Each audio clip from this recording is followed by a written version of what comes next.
انا be be کا تو اب سکہ پورے دنیا پر چل رہا ہوتا ہے، اور دوسری طرف شاویر بالکل ہی اکیلا ہو چکا ہوتا ہے، کیونکہ زبردست کسائی بھی اب انا بی بی کے قبضے میں ہوتا ہے، اور اب اس کو کس طرح سے چھڑوائے گا یہ بہت ہی مشکل کام ہوتا ہے۔ شاویر جا کر بتاتا ہے اپنے باپ کو کہ آپ تو جیل میں بیٹھے ہیں، ادھر انا بی بی نے پوری دنیا پر تلخہ مچایا ہوا ہے، اور اب مجھے نہیں لگتا کہ ہم اس کی چنگل سے جان چھڑوا پائیں گے۔ اس پر آدم کہتا ہے کہ تم کیوں اتنے پریشان ہو رہے ہو؟ تم اس طرح سے کرو کہ جیسا بھی ممکن ہو تم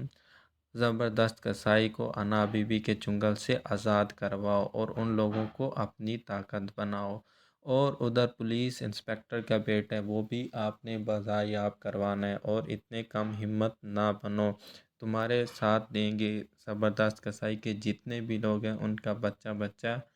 ہمارا وفادار ہے، اور تمہیں یہ کام بہت ہی جلدی کرنا ہوگا کیونکہ میں نے پولیس انسپکٹر کو زبان دی ہے، اور ادھر زبردست کسائی بھی میرا بہت ہی اچھا دوست ہے، تم اس سے بھی وہاں سے نکلواؤ گے۔ تو اس پر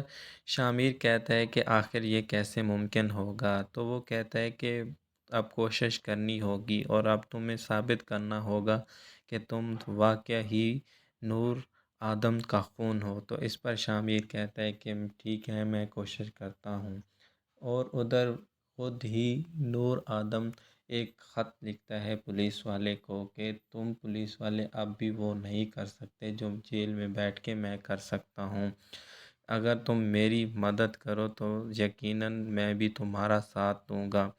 اب پولیس والا دونوں کے ساتھ ہی سیاست چلتا ہے، ادھر اس کے بھائی کے ساتھ اور ادھر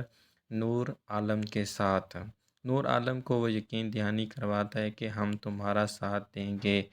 لیکن وہ کہتے کہ بدلے میں ہمیں کیا ملے گا؟ تو اس پر نور عالم کہتے ہیں کہ جتنے پیسے وہ تمہیں دے رہے ہیں میں اس سے 2 گنا دوں گا۔ تو اس پر پولیس والا بھی اپنی زبان بدل لیتا ہے، اور وہ کہتا ہے کہ ٹھیک ہے، میں بھی تمہارا ساتھ دینے کے لیے تیار ہوں۔ ادھر جس پولیس انسپکٹر کا بچہ اغوا ہو چکا ہوتا ہے تو وہ شامیر بازیاب کروانے میں کامیاب ہو جاتا ہے اور اسے واپس لوٹا دیتا ہے، تو جس پر پولیس والا اس کا احسان مند ہو جاتا ہے، اور وہ نور عالم پر پہلے کی طرح سختی نہیں کرتا۔ شامیر ہر طرف مصیبتوں سے گھر چکا ہوتا ہے، اور اسے سمجھ نہیں آتی کہ اب وہ کیا کرے، لیکن وہ ہمت سے کام لیتے ہوئے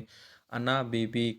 کے گھر میں گھس کر اس کسائی کو آزاد کروا لیتا ہے جس کی بہت ہی ذلت ہو چکی ہوتی ہے،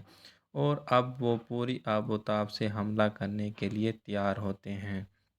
شامیر کہتا ہے کہ میں پوری کوشش سے کسائی کو بچوانے کی کوشش کروں گا، لیکن اب وہ کس حد تک کامیاب ہو جائے